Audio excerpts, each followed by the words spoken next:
This podcast details true crime cases. It contains adult themes and may contain descriptions of violence. It is not intended for children. Listener discretion is advised.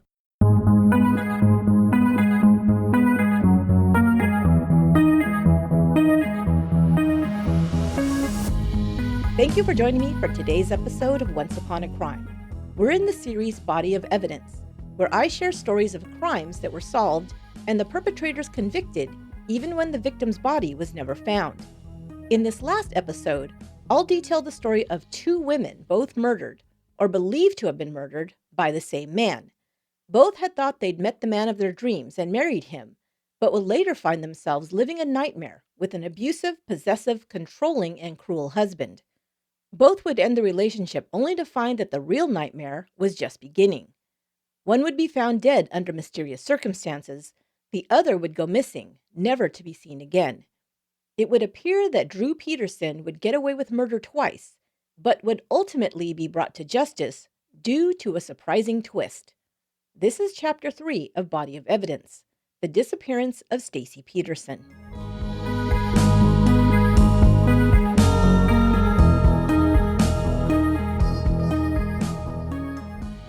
Stacy Ann Cale's life was marked by tragedy even before she was born.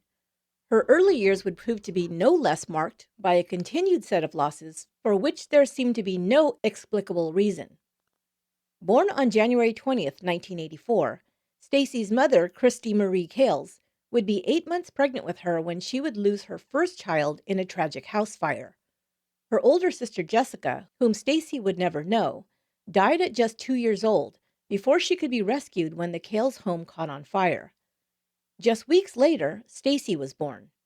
It can only be imagined what the mood was around the newborn's birth while her parents were still grieving their toddler's death.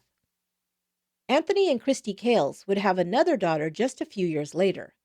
But tragically, that child, Lacey, would die as an infant from sudden infant death syndrome, adding even more grief and loss to the Cales family. Stacy grew up in the suburbs of Chicago, Illinois. The family struggled financially, which caused them to move often to find work or affordable housing. Stacy, her brother Yelton, and sister Cassandra had difficulty putting down roots as a result.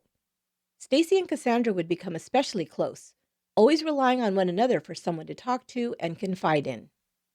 This would become especially important when their parents split up. Anthony and Christy Cales divorced in 1990 when Stacy was just 6 years old. The children were bounced around, staying with their father most of the time, who was granted legal custody. In 1998, Stacy's mother went missing. Christy Cales would suffer from depression after losing two of her children so tragically. Both she and Anthony had trouble with drugs and alcohol, and domestic violence in the Cales home was reported. After the divorce, Christy Cales would be hospitalized for psychiatric issues more than once, and had several minor run-ins with the law as well. On March 11, 1998, Christy Cales was last seen in Blue Island, Illinois. Some would say she left her home to visit a friend, but other accounts say she was on her way to attend church. All that is known for sure is that Christy was last seen around 4:30 p.m. that day and never heard from again. Christy would sometimes drop out of sight for weeks without calling her family or friends, but after several months with no word, some suspected foul play was involved. Her friends pointed to Christy's live-in boyfriend as responsible. However, he was not named as a suspect by police, and her disappearance was never solved. Stacy had just turned 14 when her mother disappeared. By the time she was in high school, Stacy was living in Bolingbrook, Illinois. After graduation, Stacy enrolled in Joliet Junior College to pursue a degree in nursing. She was working her way through college by selling Avon products and was also hired at the Spring Hill Suites Hotel as a night shift desk clerk. It was while working here in 2001 that 17-year-old Stacy met Drew Walter Peterson. He was a police officer for the Bolingbrook Police Department and also worked the night shift. His patrol partner was pursuing a relationship with one of Stacy's coworkers, and the two cops stopped by the hotel often. Drew Peterson began taking an interest in the pretty petite girl. She was flattered by his attention, and soon they began a romantic relationship. Stacy didn't mind that Drew Peterson was 30 years her senior, nor, it appears, that he was a married man with 4 children. His oldest two children from a previous marriage were older than Stacy. But Stacy overlooked all these obstacles, eager for the safety and security Drew Peterson represented to her. Most likely because of her unstable home life growing up, Stacy had sought out romantic partners who were much older than herself. While she was still in high school, 16-year-old Stacy dated a 29-year-old man for a couple of months until he joined the Army and left for basic training. But Drew Peterson would be far from the stable harbor of safety Stacy craved. Instead, he would bring nothing but additional chaos and pain. Ultimately, trusting Drew Peterson would end up costing Stacy her life.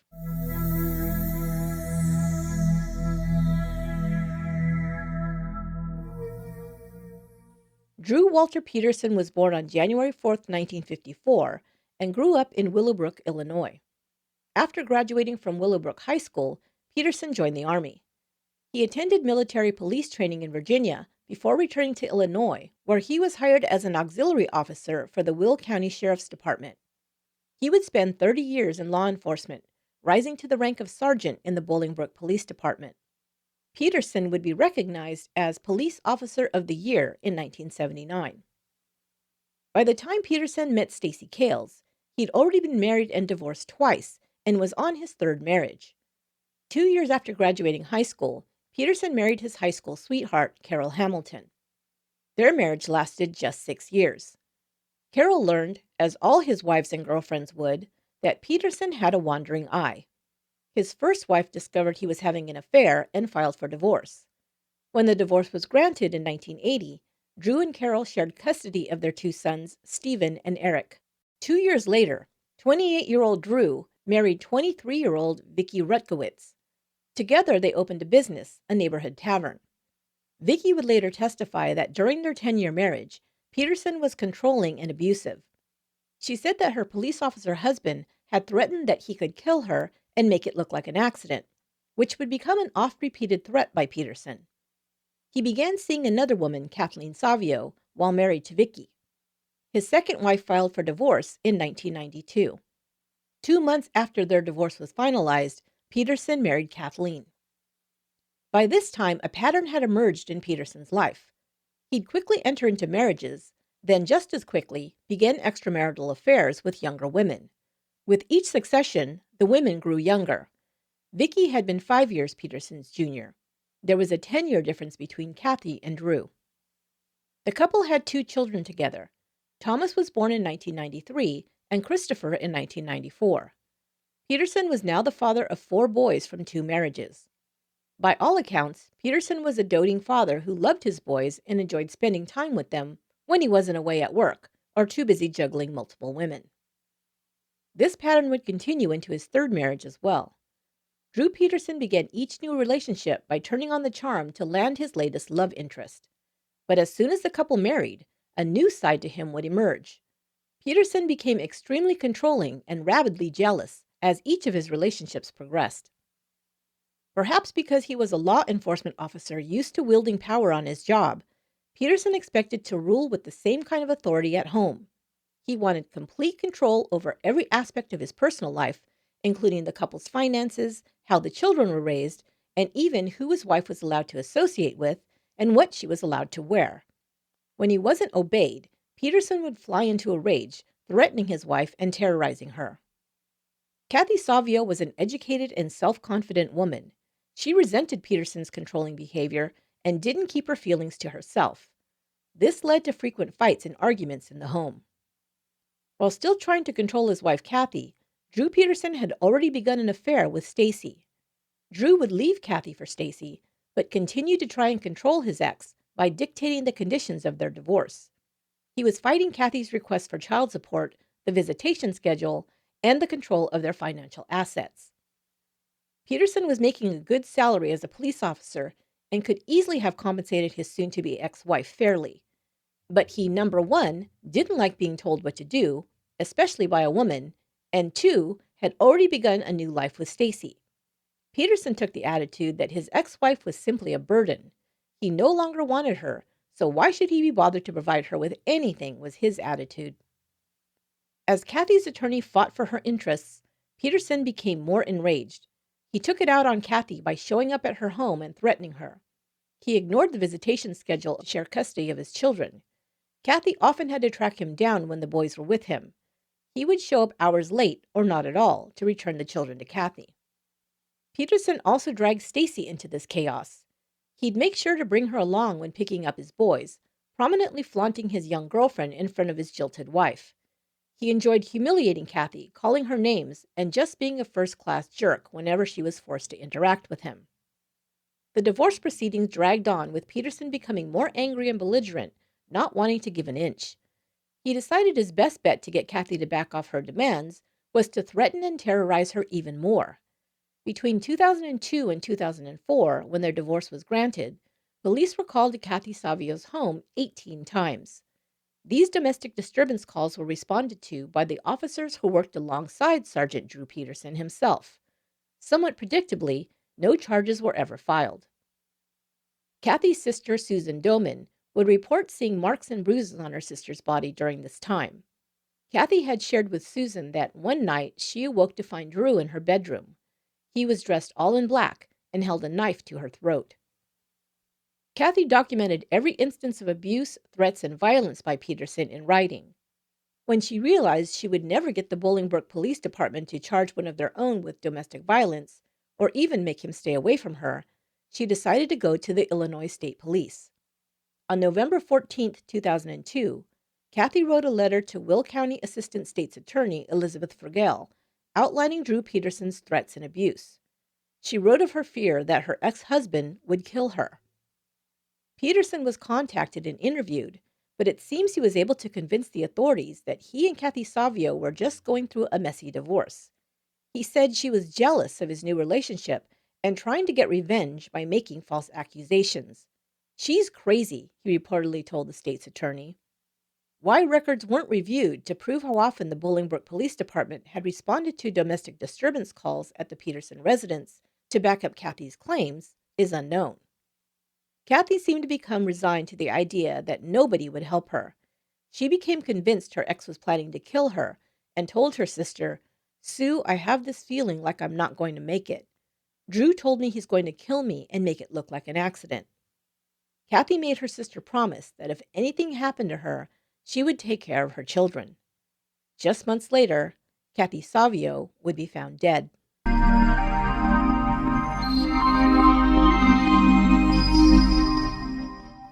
As you may remember, a few weeks ago, I discovered Everlywell, the company that makes at-home lab testing easy. Well, I received my Everlywell at-home lab test and tested myself for indoor-outdoor allergies, and I gotta tell you, I found out a couple of things I'm highly allergic to. One of them I knew, and the other I had no idea. I also found out which trees and grasses I have a high degree of allergic reactivity to, which is really good to know. It clears up some mysteries for me, and it helps me to avoid things that might ruin my day or impact my health. Everlywell offers over 30 at-home lab tests, like food sensitivity, thyroid health, heart health, testosterone tests, and more. The test kits are super simple to use with easy-to-follow instructions. You do the test at home, pop it in the mail, and in just a short turnaround time, you can get an email link to your confidential test results. Each test is reviewed by a board-certified physician, so you can be sure it's been done accurately. Now that I know what allergens I should avoid, I can make better decisions on what to allow in my environment to feel my best every day. Thanks, Everlywell. To start understanding your health better, check out Everlywell today. For 20% off an Everlywell at-home lab test, visit everlywell.com/once and enter code ONCE at checkout. That's everlywell.com/once and use code ONCE for 20% off your test. Everlywell, at-home lab tests. Your answers, your way. There's almost always a rise in break-ins during the holidays. It's why Simply Safe Home Security is having a huge holiday sale. 30% off any Simply Safe system and a free security camera. Recently, U.S. News & World Report called it the best home security of 2020. So whether you're traveling or staying put for the holidays, check out the 30% off plus free security camera deal before it ends this week. Simply Safe is the easiest home security system I've ever had. I was able to set up my system in about 30 minutes, cameras and all. The camera footage is high quality, and with the arsenal of sensors plus cameras, every inch of my property is monitored around the clock. I'm able to get help sent over in case of emergency right away. That's a good feeling, whether I'm just around the corner or out of town. Get 30% off your Simply Safe system, plus a free security camera for your peace of mind by visiting simplysafe.com/once. But hurry, this deal expires on Friday. That's simplysafe.com/once. simplysafe.com/once.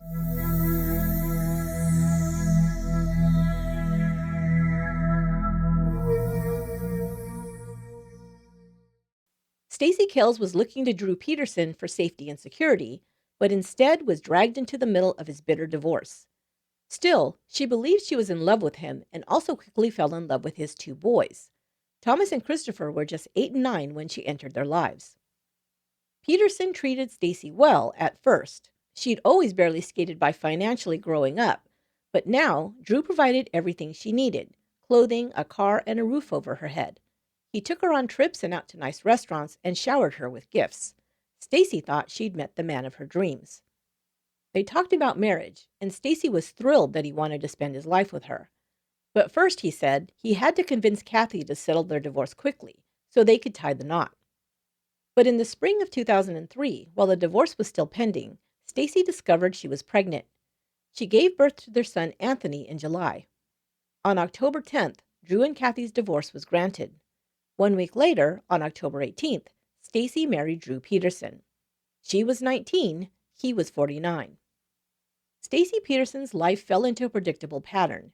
She stayed home with her newborn son and also took the lead in parenting her stepsons while Drew was at work.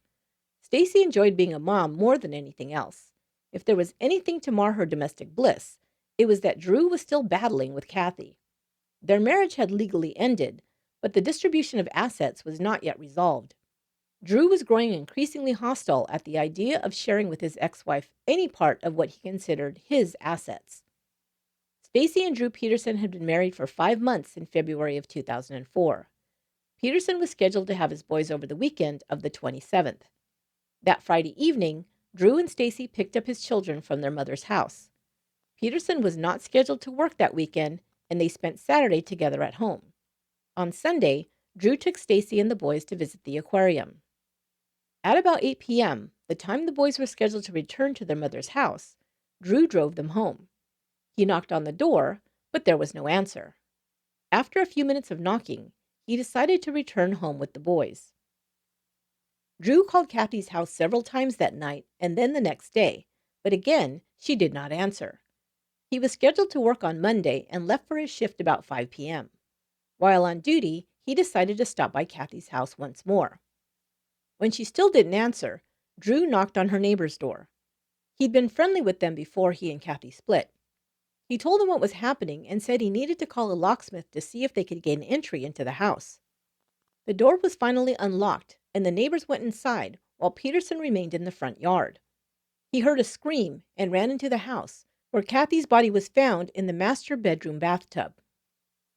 The Bolingbrook police were called. They found Kathy nude and lying face down, her arms held close to her body. Her body was in almost a fetal position, with her feet slightly tucked up to her chest and crossed at the ankles. The tub was dry. The Illinois State Police was brought in to investigate. The coroner noted that a laceration an inch long was found on the back of Kathy's head, soaking her hair with blood. Her tongue was partially clenched between her teeth, and several small bruises and abrasions were found on her body. He would classify the bruising on her body as old wounds.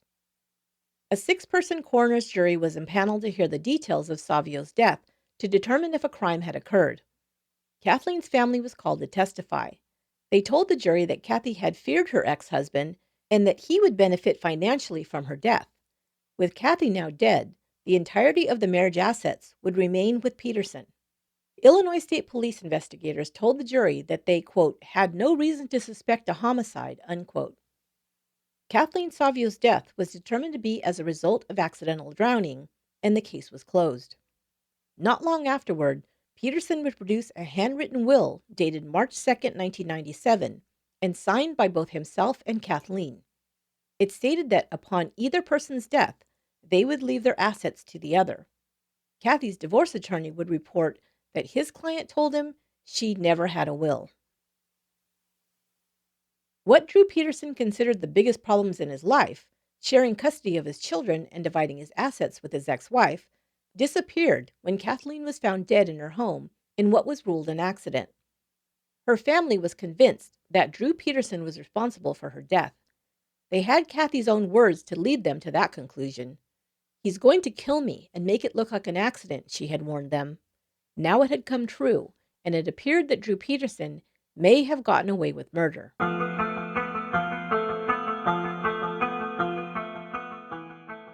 In January 2005, Stacy gave birth to their second child, a daughter she named Lacey, in honor of her baby sister who died of SIDS in 1987. Stacy was now busy raising 4 children. She had become the adoptive mother of Drew and Kathy's 2 boys, Thomas and Christopher, after their mother's tragic death. But now that Stacy was married to Drew and raising their children, Drew's old patterns began to emerge. His possessiveness, jealousy, and verbal abuse were now directed at Stacy. Drew Peterson, a serial philanderer, projected his own unfaithful behavior onto his partners. He was now convinced that Stacy would take any opportunity to cheat on him. He'd make surprise stops at home in the middle of the night while on his shift with the police department. He was convinced he would catch Stacy in the act of sleeping with other men. At first, Stacy thought it must be a joke. She was being run ragged by 4 kids all day long, including an infant and a toddler. How could he even imagine she'd have the energy to cheat on him, she teased. This only caused Peterson's jealous and irrational brain to suspect her even more. She wasn't outright denying she wasn't screwing around, he said, so that was proof that she was. He made no sense, and Stacy tried to ignore his ridiculous accusations, but Peterson's behavior toward her only became more jealous and controlling. If she went to the grocery store, even with all 4 kids in tow, he would accuse her of going to meet a guy. He started limiting her time away from home. He also began criticizing her wardrobe. If she wore anything he considered to be too revealing, she wasn't allowed to wear it. Once, when she was doing yard work wearing shorts and a halter top, he threw a fit, calling her a slut and worse. Stacy tried to prove to her husband that nothing was going on and she wasn't interested in anyone else, but this only served to enrage him. She was lying to him, he'd insist, and right to his face. She was a no-good lying bitch, he said, before he demanded she give him details of which men she'd been with and where and when. Stacy became worn down by Peterson's never-ending complaints and accusations. She regularly attended church, and in the spring of 2007, asked her pastor if he'd meet with her and Drew for marriage counseling. At their meeting, Stacy and Drew Peterson sat across from Neil Shorey, while she explained how unhappy she was in the marriage. Her husband was jealous of everyone and everything, and she could not convince him that she wasn't sleeping with other men, she explained. Stacy recounted for Shorey that the previous year, her half-sister Tina had been diagnosed with colon cancer. Stacy had gone to visit her and to help her out as she began receiving cancer treatments. When she returned home, Drew had met her at the front door. He forcibly stripped off all of her clothes as she stood shocked in the entryway. He smelled her from head to foot to determine if she'd had sex while she'd been away. As Stacy shared this humiliation, she sobbed. Neil Shorey said he was struck at how coldly Drew Peterson reacted to his wife's pain, merely sitting and staring at him with his arms crossed. Stacy continued to talk to the pastor about Drew's behavior.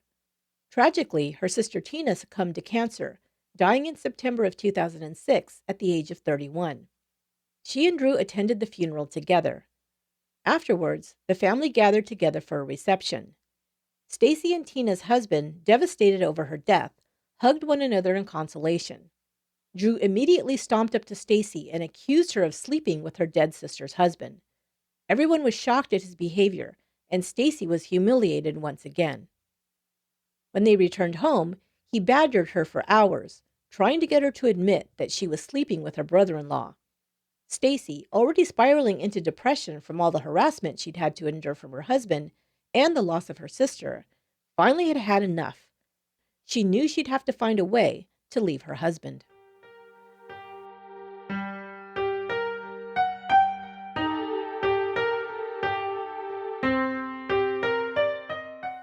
As if sensing Stacy had been pushed to the edge and that she might be planning to leave him, Drew Peterson began keeping even closer tabs and exerting even more control over his wife.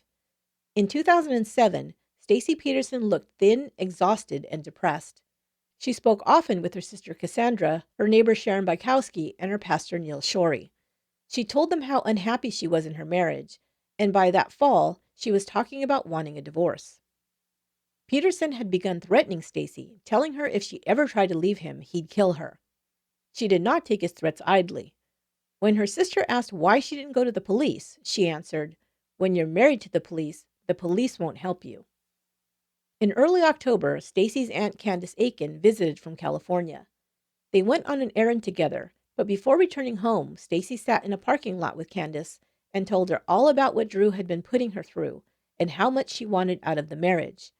Stacy also said that she wanted custody of all 4 children, including her adopted sons. By this time, Drew's oldest son was 14, and their youngest child together, Lacey, was just 2. When her neighbor Sharon expressed concern for her and asked Stacy if she wasn't afraid to ask Drew for a divorce, she said Stacy just seemed tired and almost hopeless. In response, she just sighed and looked at her friend and said, "He's going to kill me. I'm already dead."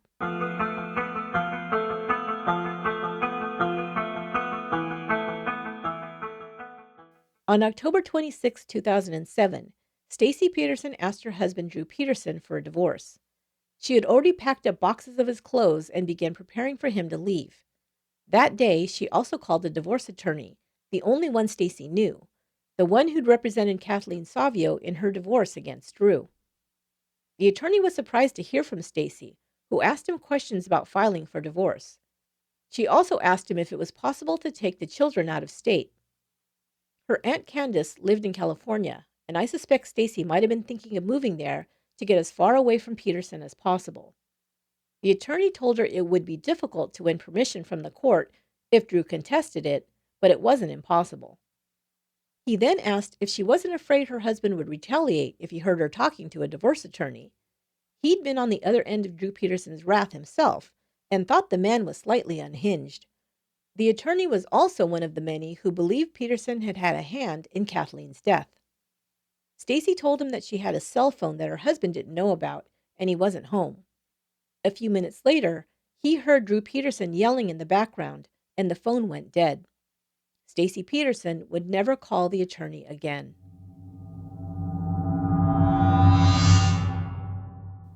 The day after Stacy Peterson attempted to contact a divorce attorney, her sister Cassandra spent the day with her.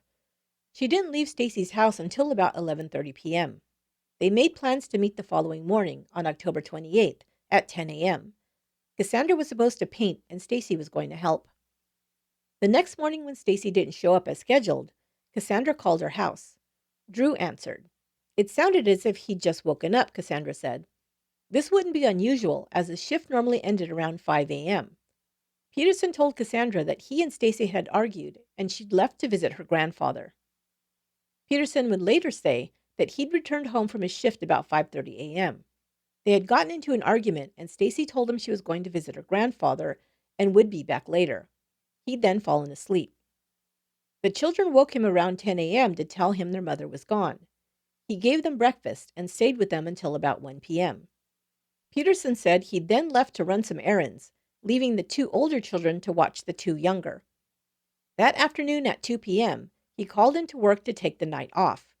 He explained that he had a lot of sick time accrued and wanted to use some of it before his planned retirement in December. At 9 p.m., Drew Peterson said he received a call from Stacy. She told him she'd left him for another man. Records would show a call placed from Stacy's cell phone to Drew's around that time. He left his home at 9:15 p.m. to look for Stacy, Drew would later report. He returned home about 11. His sister-in-law Cassandra had been trying to reach him all day, frantic for information about Stacy. She'd driven to his house shortly before Drew returned and had just missed him. She had not seen either his car or Stacy's in the driveway. She called him again once she arrived home, finally reaching him at 11:15 p.m. He told her that Stacy had left him. Her clothes, some money, and her passport were gone. He'd walked to Clough International Airport to retrieve her car. Cassandra went to the Bolingbrook police to report her sister missing. At 2:30 a.m., officers called Peterson to inform him that a report had been filed by Stacy's sister. The following morning, Peterson arrived at their neighbor Sharon's house. He told her friend that Stacy had run off with another man.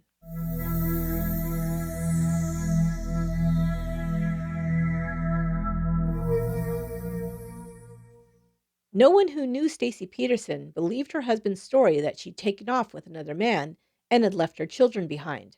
It was ludicrous, they said. Stacy's children were her life, not just her biological children, but her two stepsons as well, who she loved like her own. It was unfathomable that she would abandon them and just disappear. Stacy knew firsthand the pain of having a mother go missing and being left behind with no answers. There was no way she'd put her own children through that kind of pain on purpose. Also, no one believed that Drew Peterson would take his wife leaving him for another man so calmly either. They'd all seen how jealous and possessive he was with Stacy, as if she were his property. That he would simply accept this type of news so calmly, retrieve her car, and do nothing to stop her was also unbelievable. Stacy's sister Cassandra was immediately gripped by fear for her sister. She had heard directly from Stacy how her husband had threatened her. She also knew, as a Bolingbrook police officer himself, the local police were most likely not inclined to take her report seriously. By 3:30 a.m., the morning after Stacy went missing, Cassandra was on the phone to the Illinois State Police. She filed a missing persons report with that department as well. They immediately began questioning Stacy's friends and family, who told them what they'd heard from Drew, that Stacy had left voluntarily. They also told investigators that they didn't believe a word of it. Drew Peterson was also interviewed.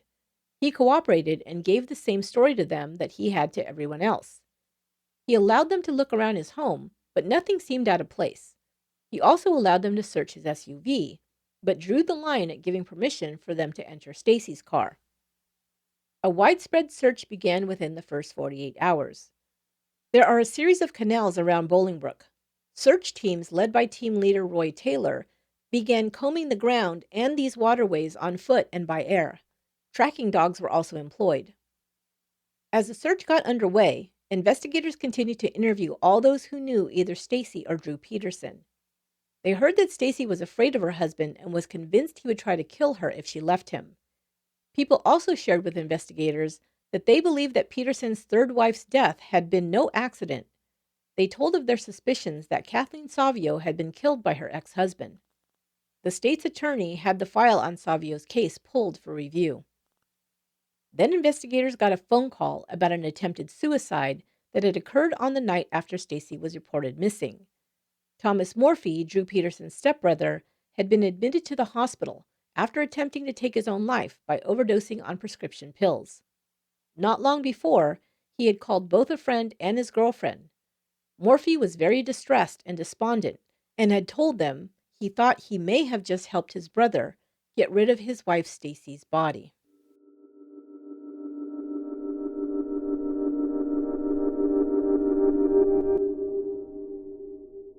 On the evening of October 30th, 2 days after Stacy Peterson was last seen alive, and 1 day after Thomas Morphy attempted suicide, investigators interviewed him in his hospital bed. Morphy told the following story. On October 27th, the day before Stacy went missing, Drew Peterson arrived at Morphy's house. Peterson told him he was taking him to a job interview he'd arranged, but instead drove him to a local park. Drew began telling Morphy that his wife was cheating on him and that he, quote, needed to take care of the problem, end quote. He then asked Morphy if he loved him. Morphy said he did. Peterson then asked, enough to kill for me? Morphy said he didn't think he could live with himself if he killed someone. Peterson asked if he could live with knowing about it. Morphy said he thought he could.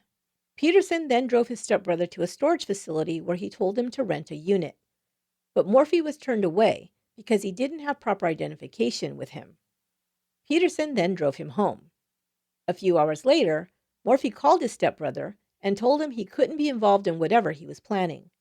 Peterson said he could respect that. But the next evening, Peterson returned and picked up Morphy again. They got coffee in a Starbucks drive-thru, a transaction which was caught on video, and Peterson then drove Morphy to a different park than the one they'd gone to the previous day. He handed Morphy a cell phone and told him not to answer it when it rang. Leaving Morphy at the park, Peterson drove away. About 45 minutes later, the phone rang. Morphy looked at the caller ID, which indicated that Stacy was calling. About an hour after the call came in, Peterson returned to pick up Morphy. He asked his stepbrother to help him move something at his house. When they arrived, it was after 10 p.m. Peterson told him to be quiet as the children were sleeping. Morphy noticed that all the bedroom doors were closed. Peterson pushed a large blue container, a barrel, out of his bedroom, and Morphy helped him carry it down the stairs and place it into the back of Peterson's SUV. Morphy said the blue barrel was, quote, warm to the touch, end quote. Peterson then drove him home, handed him some cash, and said, "This never happened," before driving away. Morphy couldn't stop thinking about what he'd done and drove to his friend Walter Marinick's house to talk to him. He said he thought he had just helped his brother dispose of Stacy's body.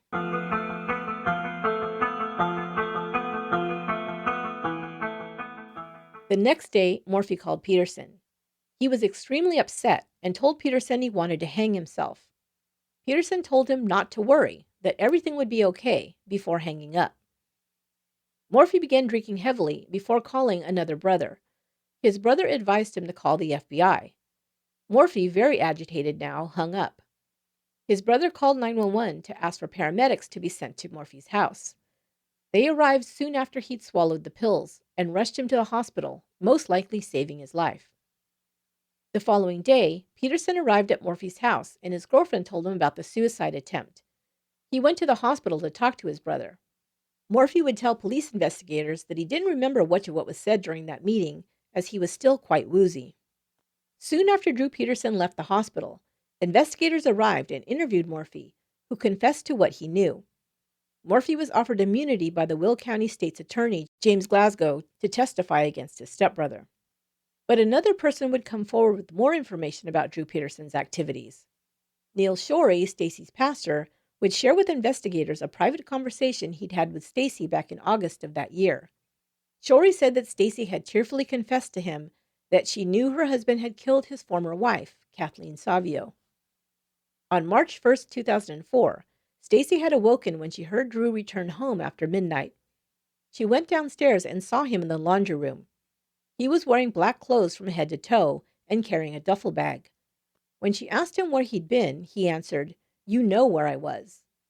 He then emptied the contents of the duffel bag into the washing machine. Stacy saw that they were women's clothes, but didn't belong to her. Drew and Stacy Peterson were both interviewed by police after Kathleen was found dead. Stacy admitted to the pastor that her husband had coached her and told her what to say so it matched his account. When Shorey asked Stacy why she hadn't reported this to police, she said that her husband was the police, so they wouldn't help her. She also said that she now knew he was capable of killing if someone got in his way, and she was terrified she'd be next. Investigators now believed that Drew Peterson had decided to make his wife, Stacy, disappear for two reasons. She was planning to leave him, which he could not abide, and she may have threatened to reveal what she knew about Kathleen's death if he did not let her go.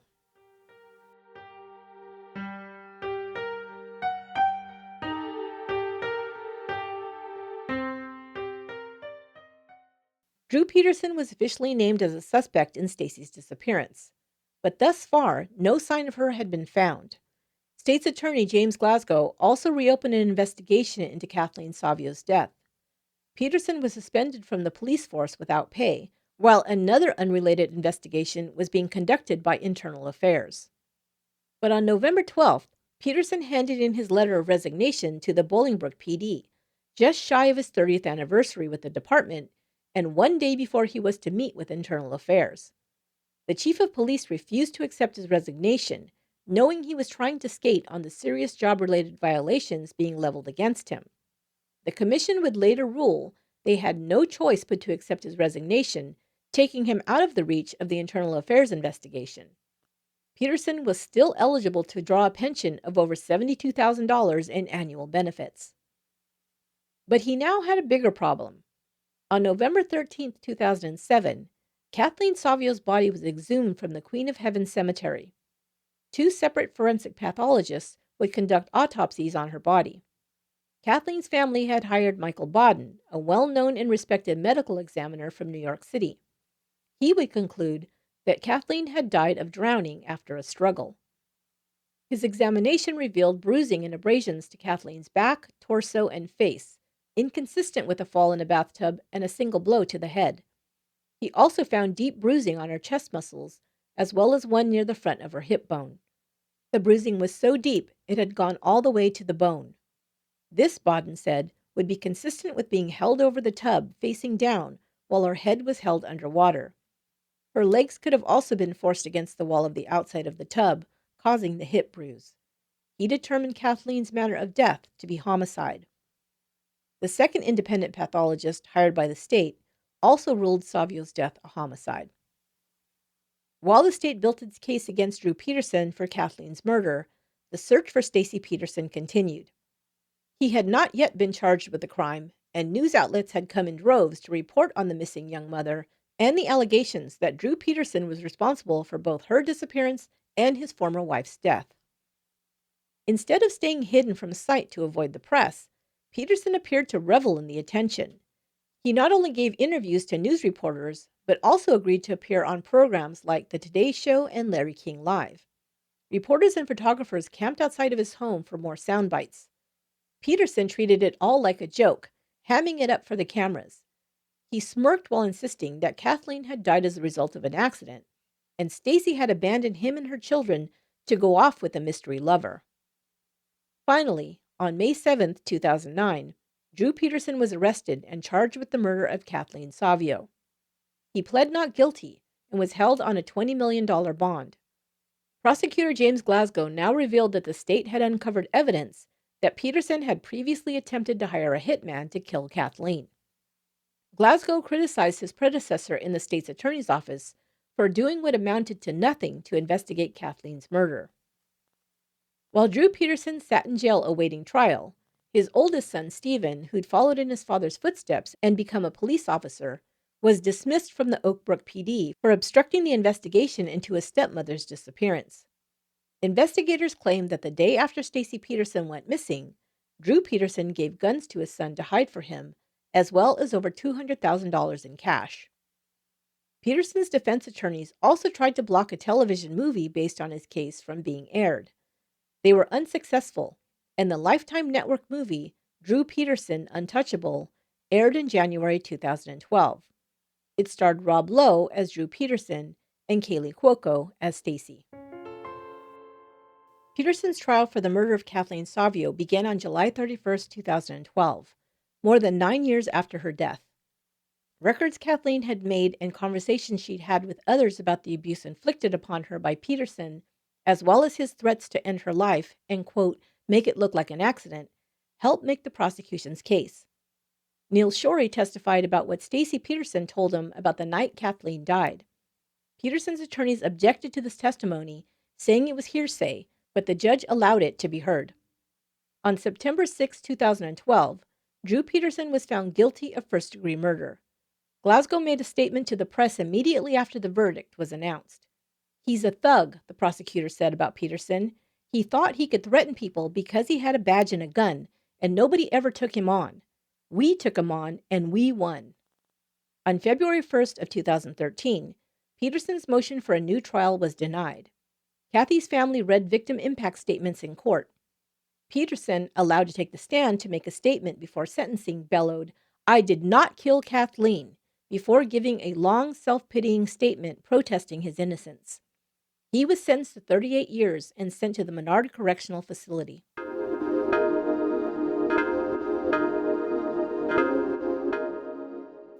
This case is a little different from the previous two I covered on Body of Evidence, in that Peterson was not convicted of a no-body murder.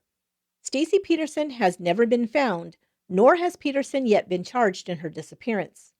However, Peterson's suspected involvement in Stacy's disappearance led directly to his conviction for the murder of his ex-wife. And what about Stacy Peterson? What do people believe happened to the blue barrel that Thomas Morphy suspected held her body? In 2018, former prosecutor Marcia reinvestigated Stacy Peterson's case on the television program Marcia Clark Investigates the First 48. It provided additional details never before revealed and may have solved the question of what happened to Stacy's body. Clark interviewed Roy Taylor, the search team coordinator who led an 18-month effort to find Stacy Peterson.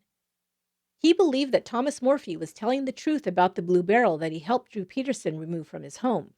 The search team dragged large portions of the canal starting near where cadaver dogs had gotten a hit on Stacy's scent. They retrieved no less than 60 blue barrels from the depths of the canal. None contained a body or anything linked to Stacy. Of course, Drew Peterson would have most likely removed the body from the blue barrel if he'd taken it to the canal.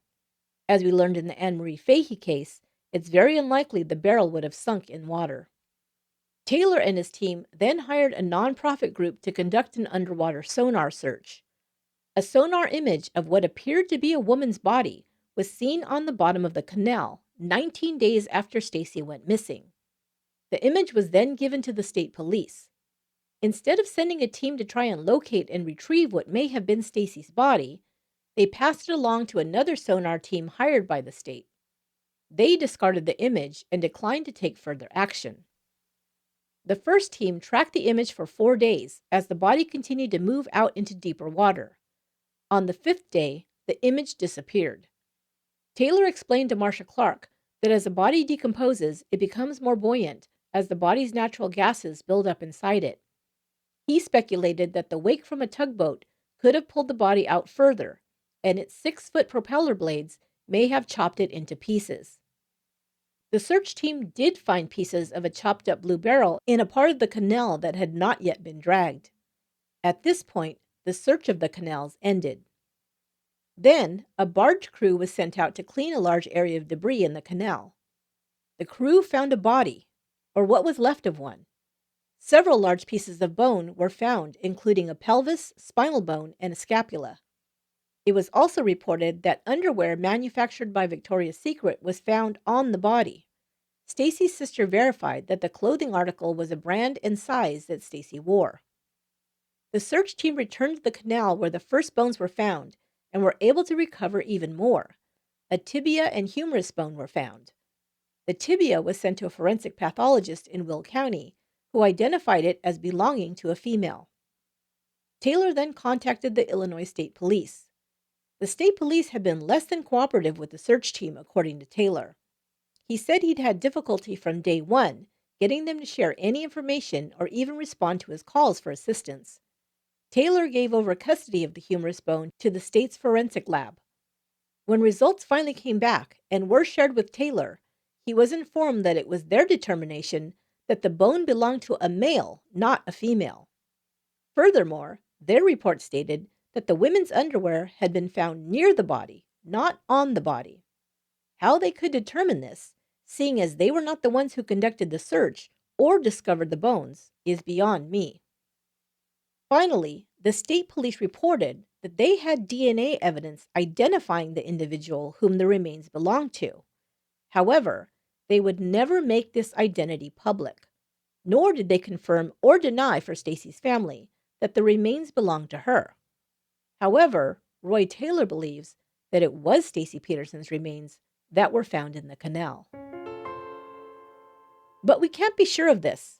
Marcia Clark also interviewed Drew Peterson's former defense attorney, Joel Brodsky.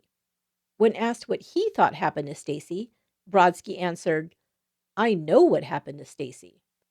After several moments where he appeared to try and determine how best to answer, citing attorney-client privilege, he simply ended the conversation by saying that after Drew Peterson's death, Stacy would be found. What did he mean by "she would be found"? Is it possible that Drew Peterson had his lawyer draw up a document to be released only upon his death, confessing to her murder and the location of the body? Does this mean that she was not dumped in the bay, but perhaps buried somewhere else? I still wonder about the storage unit he wanted his stepbrother, Thomas Morphy, to rent. Is she perhaps concealed in a place like this, or another random location where she was buried? It takes a truly evil person to end the life of his children's mother, and then not allow them or anyone else to have answers to her disappearance and likely death. At this point, Drew Peterson knows he will never get out of prison.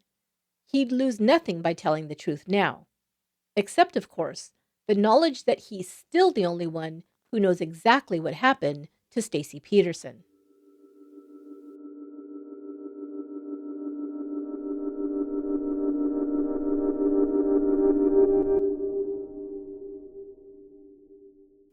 After Drew Peterson was sentenced to 38 years in prison, he attempted to place a hit on state's attorney James Glasgow. He was charged with solicitation of murder and solicitation of murder for hire. On May 31, 2016, Peterson was found guilty on these charges and sentenced to an additional 40 years in prison. The following month, Peterson's $79,000 annual police pension was revoked. In 2017, the Illinois Supreme Court upheld his 2012 murder conviction. He has been transferred twice. First to the Terre Haute Federal Correctional Institution for being a, quote, threat to safety and security of the department, end quote. He was recently transferred to an unidentified out-of-state prison.